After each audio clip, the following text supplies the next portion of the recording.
Hey horror fans, welcome back to Room 237, and I haven't done one of these in quite a while. I actually don't remember the last one I did, but this is going to be a DVD update, or a movie update, because there's the Blu-rays as well, but also it's going to be a sort of collection video, the start to my Criterion collection. Recently, I picked up a couple movies that I really wanted to get, and I just happened to know 2 or 3 of them without realizing it were, because I wasn't paying attention, were Criterion releases. And I realized I had sort of a small collection going already, and I thought, these are really wonderful releases. I love the care that Criterion puts into their releases. So I decided to kind of go crazy recently and build a Criterion collection. Now, I don't have a lot. I still have less than 20. There was a few more coming in, but I wasn't sure when they were going to be in, and I didn't really have time to do any videos last weekend, so I figured I have some here. I have plenty to talk about. The ones that aren't here yet, I'll just put on the next update. So, yes, for those that are going to say, you call that a collection? I got more Criterion Blu-rays holding up my coffee table. This is the start to my collection. This is just what I'm starting with. But I've also got plenty of other movies that I picked up last month and a half or so. Again, I don't remember when the last time I did an update was. So, I guess I'll do the update first, and then the main event, which is the start to my Criterion collection. Again, I've had some Criterions for a while. I thought they were great releases. And then just the more I got, the more I was like, and the more titles I saw were out in Criterion, I thought, why don't I just start a collection? Because I really love what they do with their films. So first, for part of this update, I guess like the non-horror films, I guess. Yeah, also, I got Ricky O and the story of Ricky and Harmony Korine's Trash Humpers. Both of those I've already reviewed. I don't remember if I showed this in an update, because I don't remember when I got it, but Gus Van Sant's Elephant, loosely based on Columbine, and somewhat inspired the Red Lake school shooting. A lot of people don't like this movie, part of Van Zant's Death Trilogy. I also got Last Days, but I forgot to pull that. It's alright. And no, I did not think this was a horror film.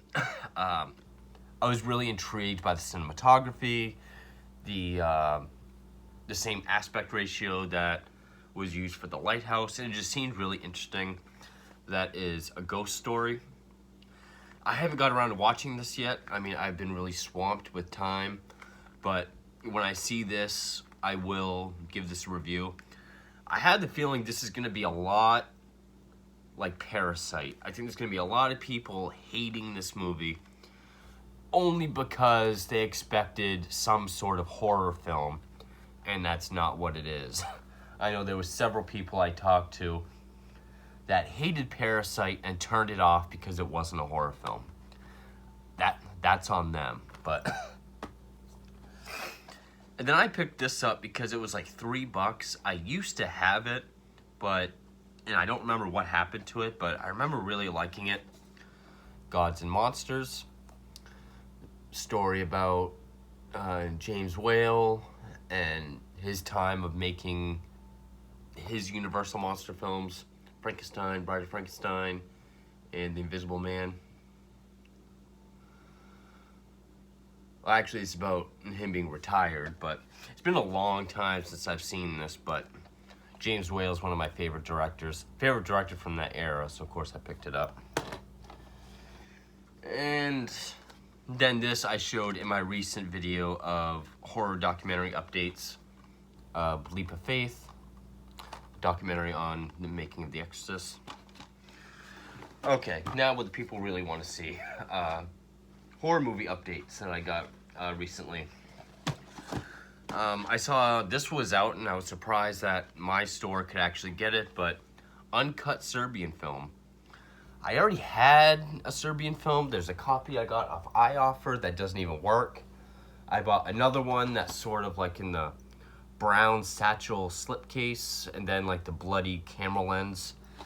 But that's not uncut. This one actually is. So now I finally have a Serbian film uncut. I don't know what I'll do with that Serbian film. I'll probably figure something out with that and some of the Criterions that I bought that I already had, and like other cheaper releases that I'm replacing my Criterions with. So Serbian film. This I picked up because I don't know why I never picked this up. It was $5. I am seeing Spiral tomorrow, but Jigsaw. I did see this in theaters. It was the last time I saw it. I do have the other 7 Saw films, of course, but I'm going to have to give this a watch, and soon I will be going over the Saw franchise as a whole because I do plan on reviewing Spiral as soon as I see it. This I've already reviewed because it was on Hulu, but I wanted to get the DVD. House That Jack Built. Also because there is a Criterion film by Lars von Trier that I did pick up. So, and I did enjoy this movie. And then this, Beyond the Gates, which I've heard of. I think this was on Netflix, but I didn't see it. I love 80s throwback films. Horror films, you know, like sort of like what Hatchet was for 80s slasher films. And there was other, and like Terrifier as well. Of course, it's got Barbara Crampton, Reanimator, and From Beyond. I did not think it was Beyond the Door, the Exorcist ripoff, even though I do plan on getting that as well. But Beyond the Gates, I will be checking this out soon.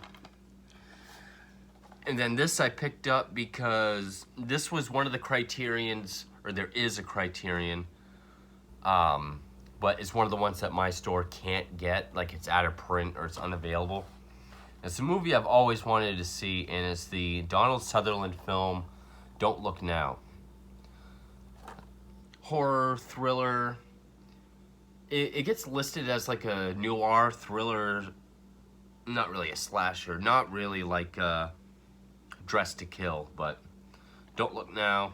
I wanted to see it for a while. I picked this up because it was cheap and I couldn't get the Criterion.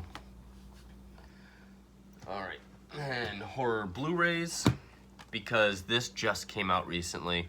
I did flip the cover because it's a flip cover, but Fade to Black. Wanted to see this for a long time. Could never find a DVD. And then this Blu-ray came out recently. Finally picked it up. 80s slasher film. Kid obsessed with movies. Cannot wait to watch this. Very excited. This is one I've heard about for a while, but didn't actually think I'd ever really find. Very loose remake of Last House on the Left. Excuse me, that is Chaos. No, because yeah, it does have only a movie thing on it. It's not an official remake, but very loosely. I know the original cover used to say the most brutal film ever made. I still haven't seen this, but I'm going to check this out. And it was kind of cheap, and I was like, I finally found Chaos. I'll pick it up. And then this just looked too awesome to ignore. Body Melt, which I've heard of, but I've never seen. Reminds me of like early Peter Jackson. Just, I guess it's full of ooze and pus and nastiness. This is a Vinegar Syndrome release. They have excellent releases as well. And then I have 2 Japanese movies that are actually Arrow releases. I I've never got Arrow just because they're really expensive. But these I've heard of. Well, actually, no. I've heard of... One of these has a follow-up that I've heard of. I guess I'll just show. They're Japanese films by Teruo Ishii. I hope I pronounced that correctly. There's Shogun's Joy of Torture and Inferno of Torture. Of course, they do have reversible covers that I probably should have done before I showed them. But this had a follow-up to... either this is a follow-up or this had a follow-up called Shogun Sadism that I have heard of years ago. I've looked for it for years. And unfortunately, I still don't have that. I was stoked just to find these. I'm not opposed to starting an Arrow collection. They are really pricey. But I was just glad to get these. The fact that they are Arrow are more incidental than anything.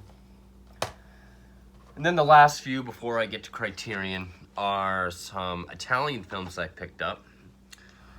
Of course, by one of the greats, Ruggero Deodato himself, Jungle Holocaust. One of the bigger Cannibal Holocaust ripoffs. I did see one that was Cannibal Apocalypse. There's a newer Blu-ray of that. That's more Vietnam action-y, but I was stoked to find this. And then many consider this to be the last decent or good Dario Argento film, Stendhal Syndrome. It was a couple bucks. It's a Trauma DVD. Whatever, but I did see Argento's Dracula, but I passed on it for now because I want to see at least one more good Argento film, and that's hit and miss as far as their reception on this. And then this is by Bruno Mattei, one of the biggest Amazon cannibal film directors, Mondo Cannibal, which is pretty much almost the same font as Cannibal Holocaust. I know there's a Blu-ray of this as well, but I'm happy with the DVD. And then the last film before Criterion is a Lamberto Bava film. This is from the Blue Underground, Macabre. This is one I've looked for years. It was finally there, used. I picked it up. Add these to my Italian collection. Always looking for additions to that. All right, 13 minutes in. The main event. So yeah, Criterion, they put the best care, I think, in my opinion, in their releases. There are some films that I will be replacing that I have. No, I never upgrade, hardly ever. So if I'm willing to upgrade, that means I really want Criterion. A couple I already have, and some of these I've already reviewed, like I guess Blu-rays first. Haxan from 1922, sort of a pseudo documentary on witchcraft. Loved this movie. This, people can say what they want about the director. I know. This was his first English-speaking film. I wanted to see it for a long time. Roman Polanski's Repulsion. Heard this was very good. Can't wait to check this out. 1965. This I have reviewed. I've wanted this even on DVD for quite a while, but I couldn't find it other than Criterion. One of my favorite German films, one of my favorite films from the era, 1931's M from Fritz Lang, starring Peter Lorre.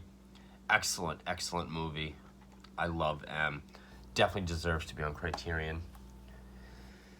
Then we got some David Lynch films, which a lot of his movies are kind of hard to find other than Criterion. But the last Blu-ray and the first David Lynch is Blue Velvet. Not in my top 3, but I still really enjoyed it. So Blue Velvet. This is my favorite David Lynch film. This is one that I upgraded to because I had a really crappy DVD, but Eraserhead. One of my all-time favorite films. I mean, I was just looking at the features on the back of this and just like the booklet it comes with. I'm like, I gotta start a Criterion collection. So, Eraserhead, very glad to have this. Another one in my top 3. This is another one that made me upgrade, and this is very new. Elephant Man. I just had a cheap DVD of this, and I upgraded. I mean, even that cover is fucking beautiful. Actually, it was when this came out recently, like within the last couple months, I was like, wow, I really got to start a Criterion collection. Love Elephant Man, one of my favorite films. Genre aside, movies of all time. Love the Elephant Man.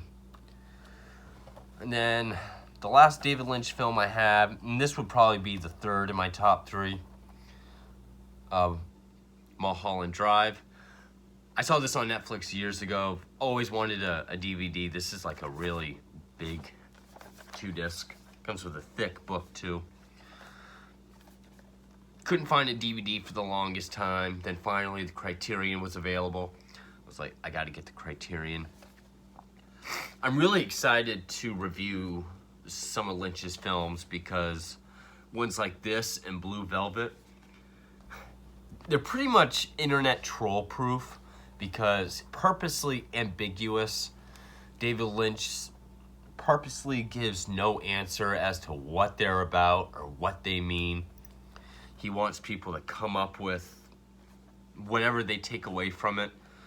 So, really, it does disable those troll comments of, yeah, you might want to go back and rewatch that so you can understand it like I do. Just making sure everyone else knows that I know more than you do.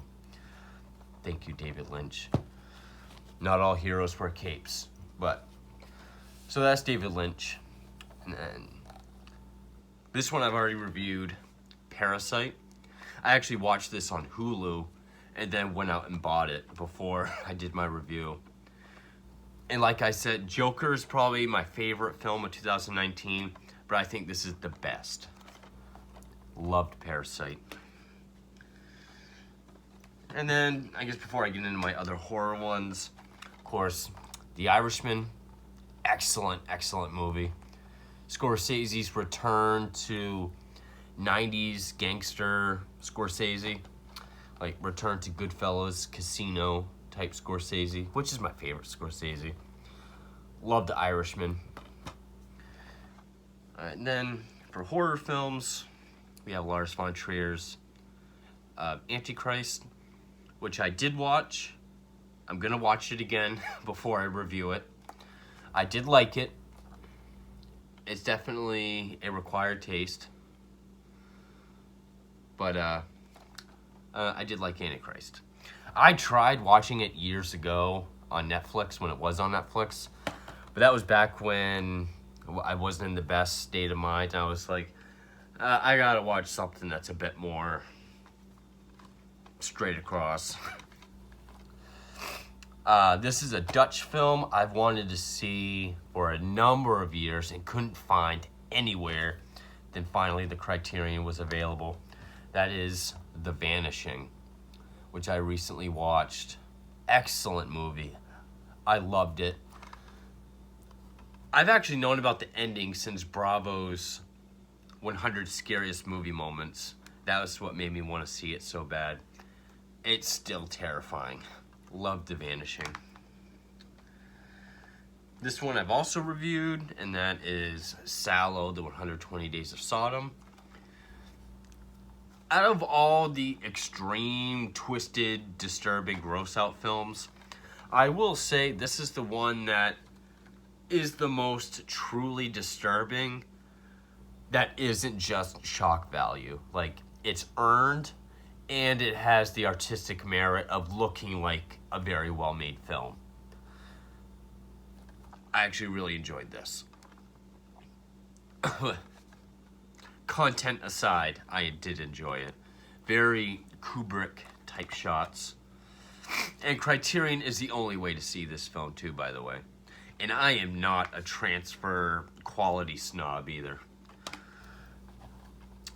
This I have not seen yet, but I've heard so many people talk about it. And I think this just came out recently on Criterion. Or maybe it was a Blu-ray or it was Arrow, but it's a Japanese film, and that is House. Yes, I know it's a crazy film. No, I don't know why I haven't seen it yet, but a review for this will be coming as soon as I watch it. I am very stoked to see it. I do like crazy movies like this. I've heard it's like Rocky Horror, but more of a fever dream acid trip with less music, which is fine because I don't like the music from Rocky Horror anyway. But House, stoked on that. I've also been watching those videos on YouTube where actors and filmmakers go into the Criterion office and they're allowed a few minutes to pick out like 5 titles for whatever they want. 2 of these were ones that Bill Hader picked out, so that's pretty awesome. And the next 2 I have reviewed. This is the last one I have of the newer Criterion, like where it has this kind of spine, the year, the emblem. Phantom Carriage, 1921. Really enjoyed this as well. One of my favorites from the silent era. Really like Phantom Carriage. So the rest of these are older Criterion, where it just says the Criterion Collection on the top. Eyes Without a Face. For 1959, this was pretty heavy, and I really enjoyed this film. I enjoyed it a lot. I did recently pick up Fiend Without a Face. I used to get the titles mixed up all the time. Eyes Without a Face. Maybe I'll upgrade to the newer Criterions at some point, but for now, I'm fine with these older ones. This one I found for like $7, so I figured why not. But Night and Fog, one of the first, if not the first, movies about the atrocities of World War II. I don't know if it's like a documentary or like an actual movie. I think it's a guy that... Oh, it's only a half hour long. 1955. It's only a half hour. That's probably why it was like $6. Footage of like concentration camps. I think then and now, like at that point in 55. But I've always been interested in just that era of history. Just one of the darkest points of history. And when I saw how cheap it was, I was like, why not? I collected Criterion anyway. And then this I wanted to add to my Cronenberg collection forever. I read the story back in high school. Naked Lunch. Very stoked to actually check this out. This is another movie that was really hard to find. The old 2-disc case, but Naked Lunch. And then this I didn't even realize was a Criterion collection when I bought it a while ago when I was collecting Kevin Smith, but Chasing Amy. My 3rd favorite Kevin Smith film. I love Chasing Amy. One of 2 movies that actually gets me kind of teary and choked up at the end. As silly as it sounds, because it is a Kevin Smith film, but it's a very good emotional drama, and it's the first movie to show Comic-Con, so that's awesome. So there you have it. That is the start to my Criterion collection. Yes, I know you have more than I do. You don't have to tell me. I've gone through the whole Criterion catalog, and I have a monolithic wish list that I'm tackling. So, any recommendations I most likely already have on my list. The ones that were coming... Actually, no, I'll save that for the next update, but that's what I have now. Those are the movies that I picked up in the last couple months or so. there will be reviews for all of these at some point. Obviously, the ones I haven't already done. But yeah, that is start to my Criterion collection and DVD Blu-ray update. Let me know which reviews of these that you're looking forward to the most. Not obviously of these. Not. Could you please do a movie that you didn't even mention that's completely random? Sorry, it happens. But so yeah, thank you for watching.